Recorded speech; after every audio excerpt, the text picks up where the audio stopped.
Hello everyone. आज के time पे जैन एआई यूज़ करते टाइम एक मेजर इशू जो हमें आता है वो आता है एलएलएम एपीआई कॉस्ट बहुत ज़्यादा इंक्रीज हो जाना अचानक से। सडनली आपकी एलएलएम एपीआई की कॉस्ट जो है वो बहुत ज़्यादा हो जाती है। और ये प्रॉब्लम सिर्फ और सिर्फ बिगिनिंग लेवल पर ही नहीं, हमारे एक्चुअल प्रोडक्शन सिस्टम पर भी होती है। ओके, तो आज हम लोग देखेंगे कि कैसे एक रियल प्रोडक्शन सिस्टम पर अपन जो है एलएलएम कॉस्ट को कंट्रोल कर सकते हैं, वो भी वीएस कोड पर। और डेटाबेस हम लोग यहाँ पर यूज़ में लेने वाले हैं सिक्वलाइट। ठीक है, अब सबसे पहले एक्चुअली देखते हैं कि प्रॉब्लम एक्चुअली है क्या, किसके वजह से कॉस्ट एलएलएम की इतनी बढ़ रही है, इंक्रीज इतनी कॉस्ट हो रही है। तो उसके लिए नंबर फर्स्ट जो रिस्पॉन्सिबल होगा वो होगा कि प्रॉम्प्ट हमारे बहुत ज़्यादा बड़े हो जाते हैं, रिपीटेड एपीआई कॉल्स हमारे होते हैं। तो मैं एक बार यहाँ पर एक फाइल भी बना देता हूँ, reason, right, reason dot T, कि किस किस वजह से हमारे एलएलएम के जो कॉस्ट है, एलएलएम कॉस्ट इंक्रीज। तो उसके लिए नंबर फर्स्ट जो हमारा रीज़न है कि प्रॉम्प्ट जो है,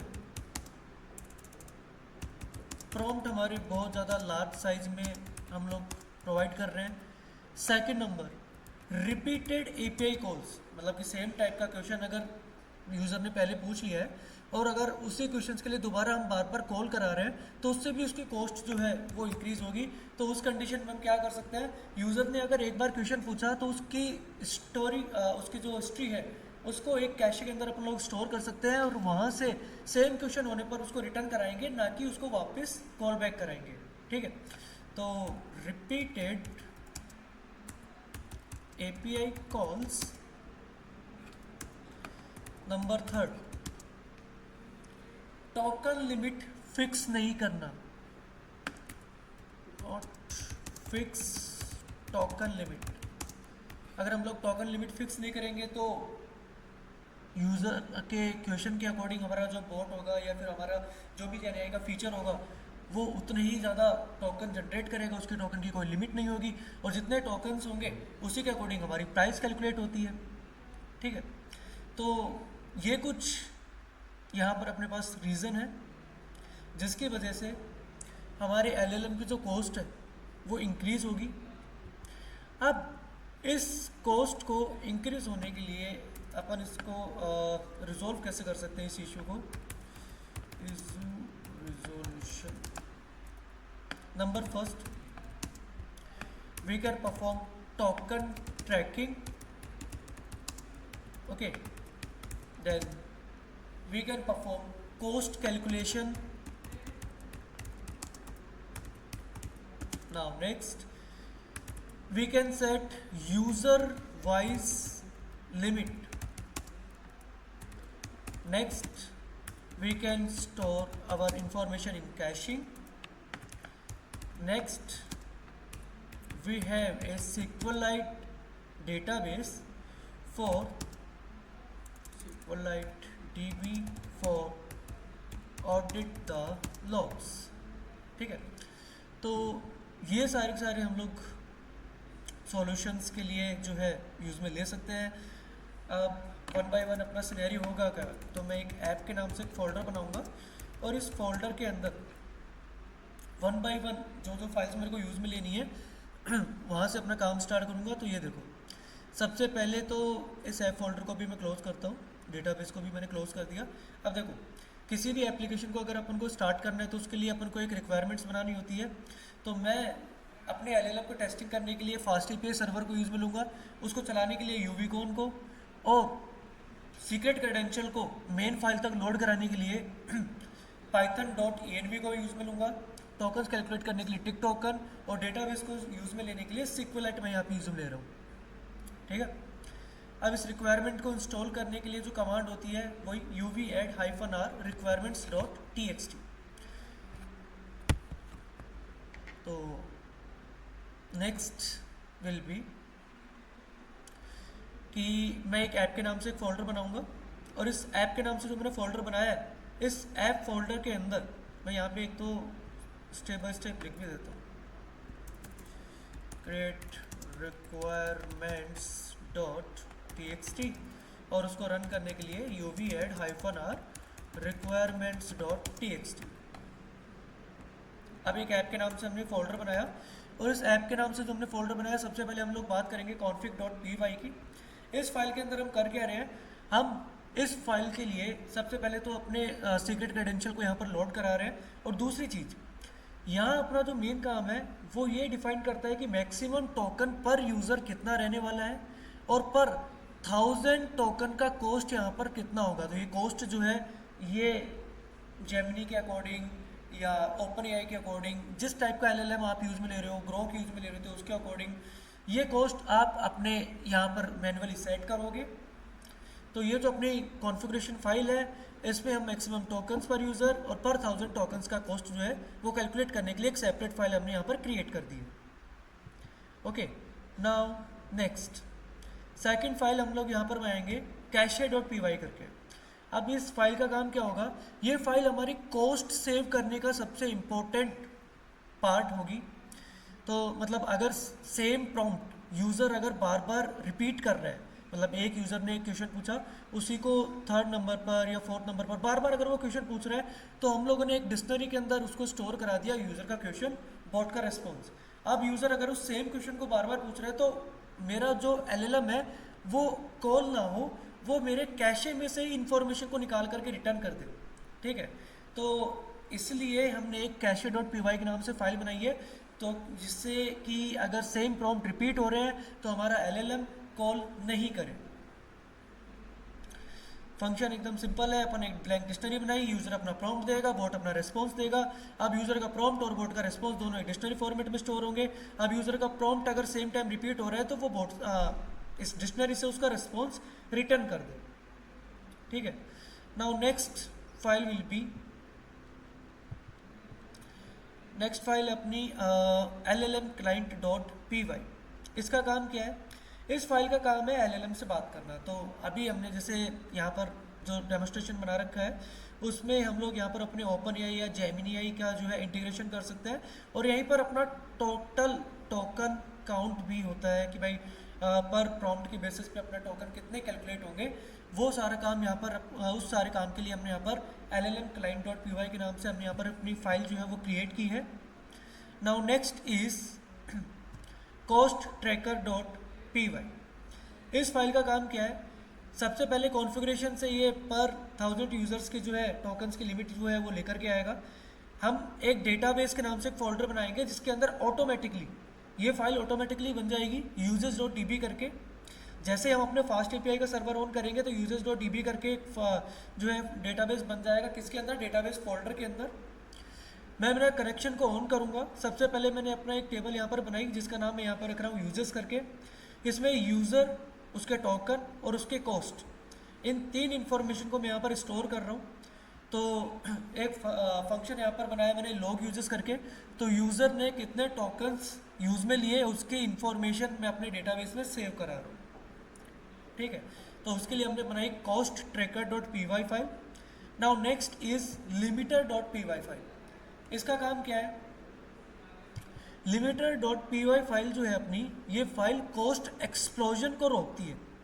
तो अगर कोई यूज़र को टोकन यूजेस लिमिट क्रॉस अगर वो कर जाता है तो ये एपीआई रिक्वेस्ट ब्लॉक हो जाएगी, इसलिए हम एक्सीडेंटल ओवर यूजेस से बच सकते हैं।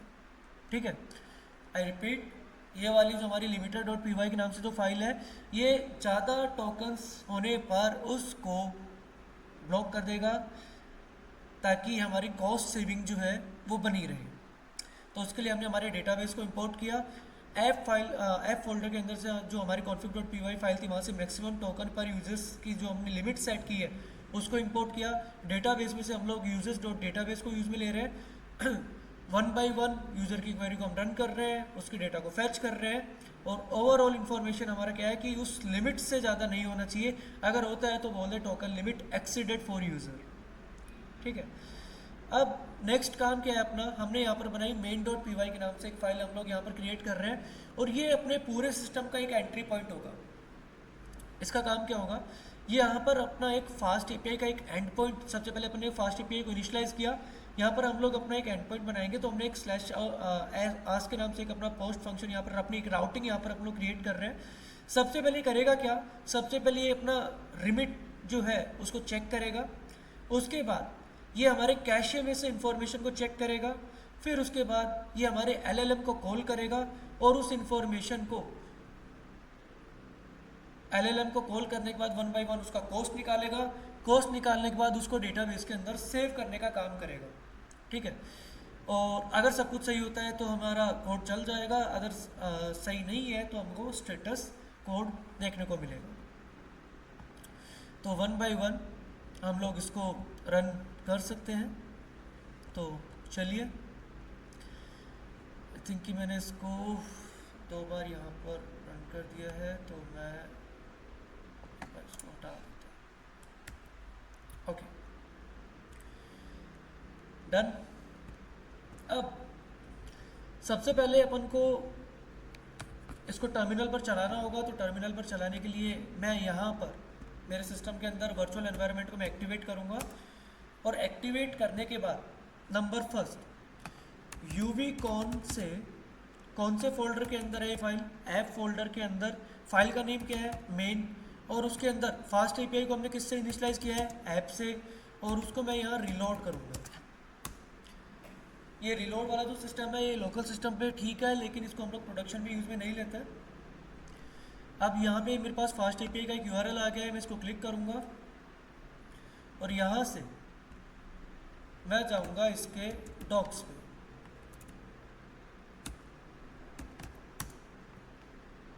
ओके, तो यहाँ देखो, यहाँ पर अपना फास्ट एपीआई इनिशियलाइज हो चुका है, और मैं यहाँ पर स्लैश हाश के नाम से जो मैंने राउटिंग बनाई थी उसके पोस्ट पे मैं क्लिक करूँगा।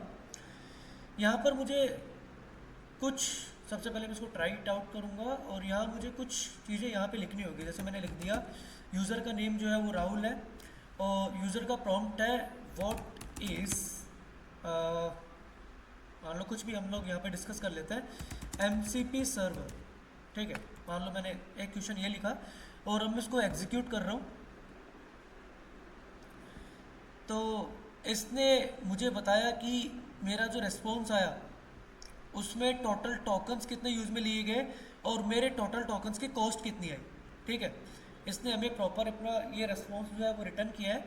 अब अगर मान लो यही सेम क्वेश्चन मैं इसको दोबारा एग्जीक्यूट करूँ, देखो पहले मुझे यहाँ पर क्या क्या देखने को मिल रहा है, उसकी कॉस्ट, उसके टोकन्स और उसका रेस्पॉन्स। अगर सेम क्वेश्चन यूज़र दोबारा एग्जीक्यूट करता है तो यहाँ पर सिर्फ उसका रेस्पॉन्स, और वो रेस्पॉन्स कहाँ से आ रहा है, कैशे से आ रहा है। तो हमने जो कैशे.py के नाम से जो फाइल बनाई है वहाँ से हम अपने रिस्पॉन्स को गेट कर रहे हैं। अगर यूज़र सेम क्वेश्चन बार बार रिपीट करता है तो एपीआई को बार बार कॉल ना करा करके डेटाबेस में से ही उसकी इन्फॉर्मेशन, यानी कि कैशे में से ही उसकी इन्फॉर्मेशन को हम लोग रिटर्न कराएंगे। और अब जब क्वेश्चन यूनिक नहीं था तो टोकन जनरेट नहीं हुए, एपीआई कॉल नहीं हुई, तो उसकी कॉस्ट भी नहीं आई। ठीक है, तो इस तरीके से हम लोग फास्ट एपीआई के थ्रू इसको टेस्ट कर सकते हैं। नाउ नेक्स्ट, अब मान लो मेरे को चेक करना है कि क्या मेरे पास डेटाबेस के अंदर वो इन्फॉर्मेशन जा रही है या नहीं। तो उसके लिए मैं एक न्यू टर्मिनल को यहाँ पर ओपन करूँगा। सबसे पहले वर्चुअल एनवायरनमेंट करूँगा एक्टिवेट, SQLite 3 डेटाबेस के अंदर से जो मेरा यूसेज डॉट डेटाबेस के नाम से जो मैंने डेटाबेस बनाया उसके अंदर मैं एंटर करता हूँ। ओके, अब 1 बाय 1 हम अपने इस फाइल को रन करेंगे। तो कैसे, सेलेक्ट स्टार फ्रॉम, और अपनी टेबल का नेम मैंने यूसेज दे दिया और मैं इसको एग्जीक्यूट कर रहा हूँ। तो देखो यूज़र का नेम, ठीक है, कितने टोकन्स जनरेट हुए और कितने उसकी कॉस्टिंग यहाँ पर हमें यहाँ पर देखने को मिल रही है। तो इस तरीके से यहाँ पर अपन ने चेक किया कि यूज़र का नाम क्या है, टोटल टोकन्स कितने यूज़ में हुए, एग्जैक्ट कॉस्ट उसकी कितनी आई, ये तीनों इन्फॉर्मेशन को यहाँ पर अपन को देखने को मिला। Okay, so that's it guys. अगर हमसे कभी भी इंटरव्यू में डिस्कस किया जाए कि एलएलएम कॉस्ट को किस तरीके से कंट्रोल करें, तो हम लोग अब कॉन्फिडेंटली बोल सकते हैं कि token by using token tracking, by caching, by rate limiting, by user wise quotas and persistent cost logging. तो मैं यहाँ पे लिख भी देता हूँ। सबसे पहले तो डेटाबेस को यहाँ से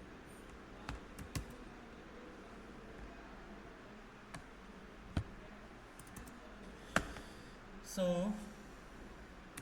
how can we control LLM cost? तो उसके लिए number first by token tracking, number second by caching, number third by rate limiting, number four by user voice codes, next persistent cost logging।